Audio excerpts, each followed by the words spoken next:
George Abraham ji, Pradeep Samla ji, Bhullar ji, Gurdev Haier ji, leaders on the dais, and dear members of IOC, ladies and gentlemen, I'd like to welcome all of you here and wish you happy Onam and happy Ganesh Chaturthi.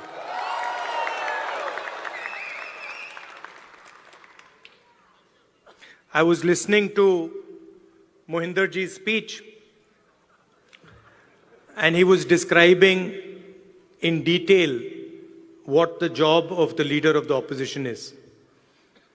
He said, opposing the government in parliament. He said, not letting them run a dictatorship. And he gave a list of 3 or 4 things that define what a leader of opposition is supposed to do. This is true. One can say that those are all elements of the job. But while he was speaking, I was thinking to myself, actually, that is not really my role. Those are maybe my responsibilities.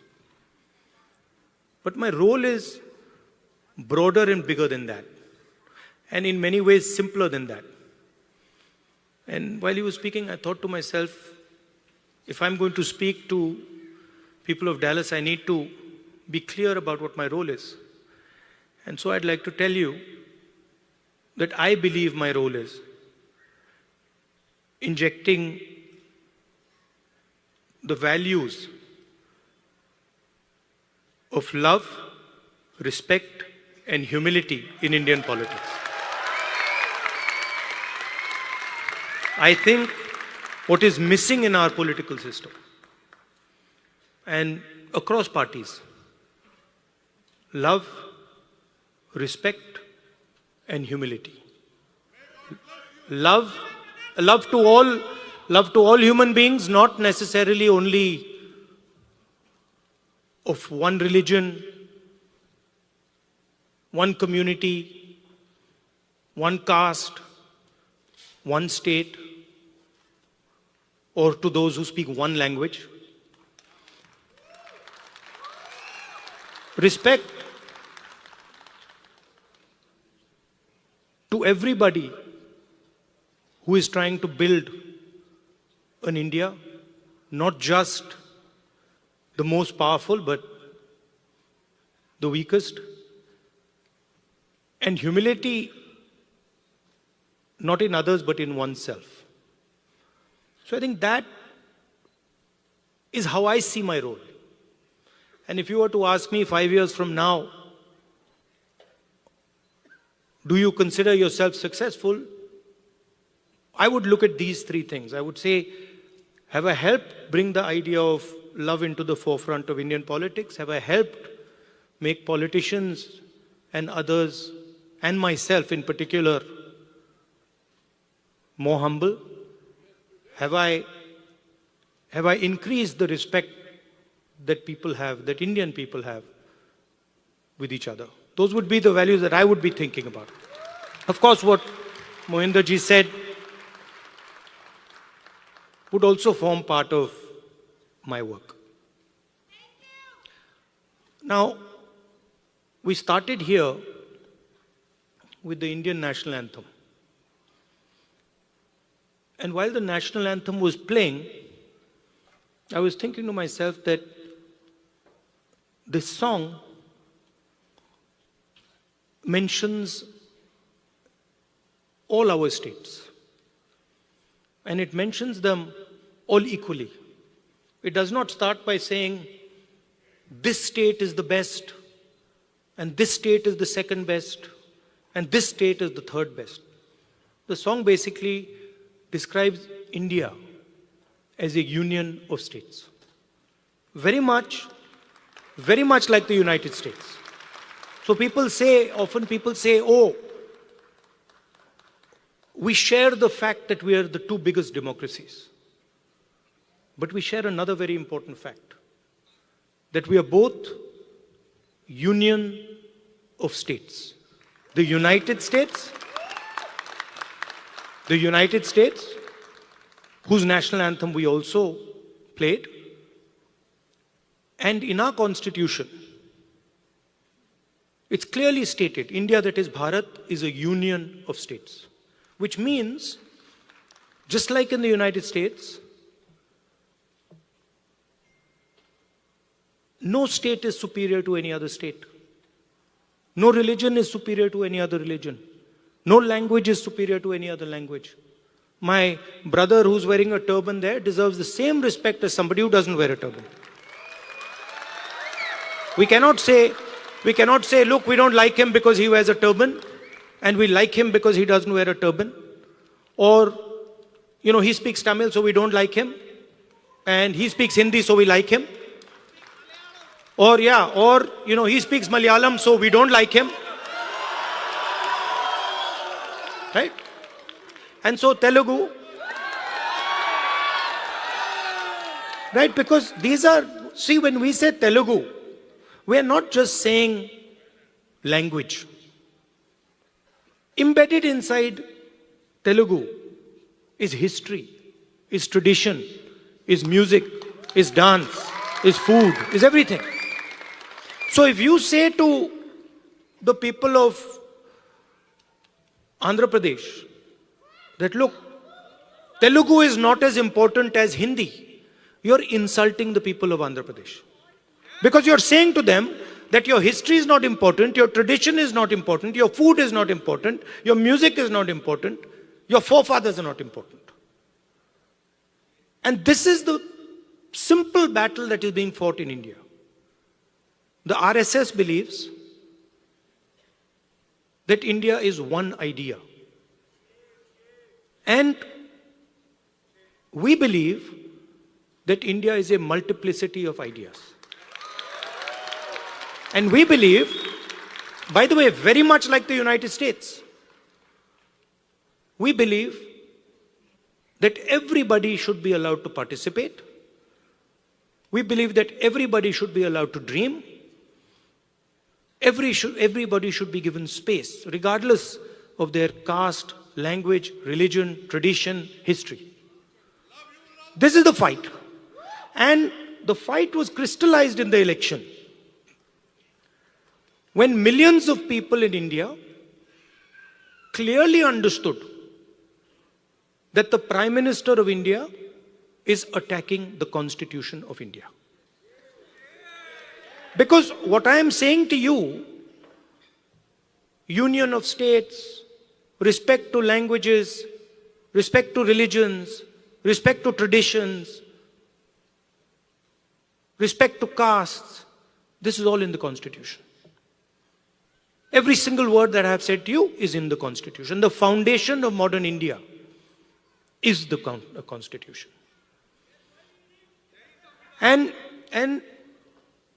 what people understood in the election clearly, and I saw it happening, when I used to raise the Constitution like this, people understood what I was saying. They were saying that the BJP is attacking our tradition, attacking our language, attacking our states, attacking our histories. And most importantly, what they understood was that anybody who is attacking the Constitution of India is also attacking our religious tradition. Right? And that is why in my first speech in Parliament, you must have noticed, when I described Abhay Mudra, the fact that this is a symbol of fearlessness and it is present in every single Indian religion.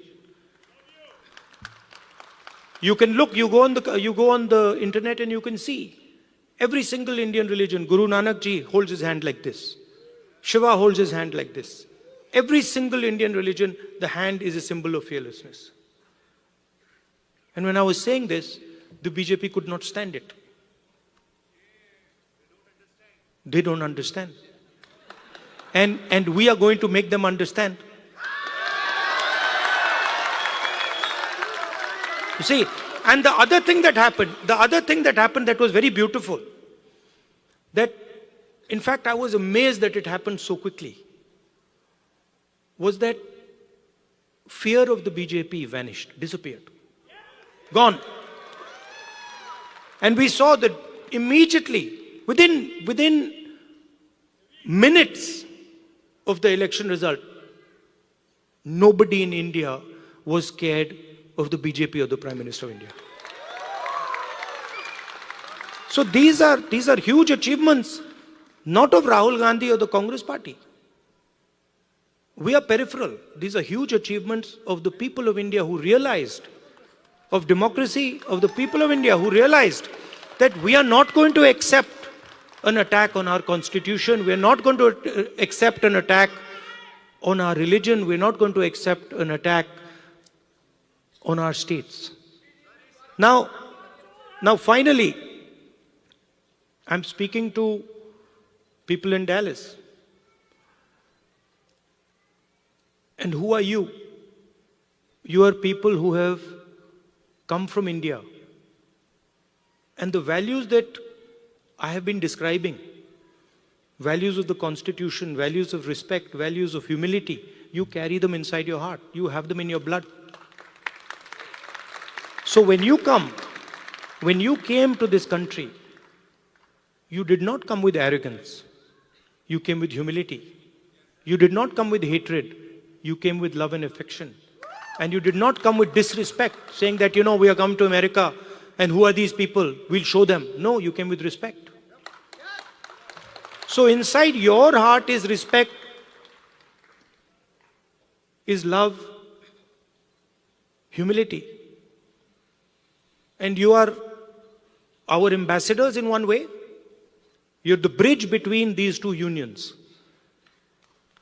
United States of America and Union of States, which is written in our Constitution. And so you have a very important role. Because the relationship between these two unions is going to determine the future of both these unions.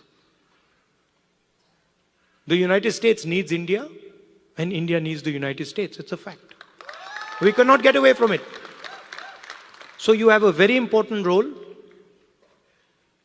of being the bridge between your old home and your new home. Right? And in my view, you should travel freely between these two homes, and you should bring the idea of India to the United States and the ideas of the United States to India. Sam said that I had promised that I will go to Dallas. And it's true. But I would like to say that our trip was supposed to be longer, and we were supposed to go to New York, Washington, California, and Texas, and Chicago. And then we had to shorten the trip. And so I told Sam, look, I have promised the people of Dallas, so we have to go to Dallas. And so we included Dallas in our itinerary.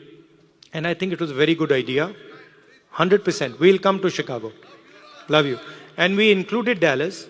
And I think it was a very good idea because Dallas is thriving. Texas is thriving. A lot of technology is moving here.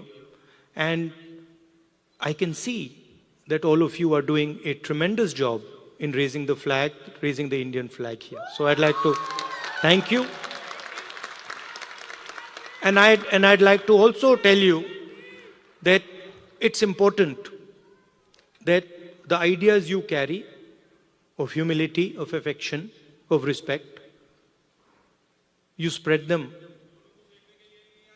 in our community here and also among the people of India. Thank you very much. Namaskar.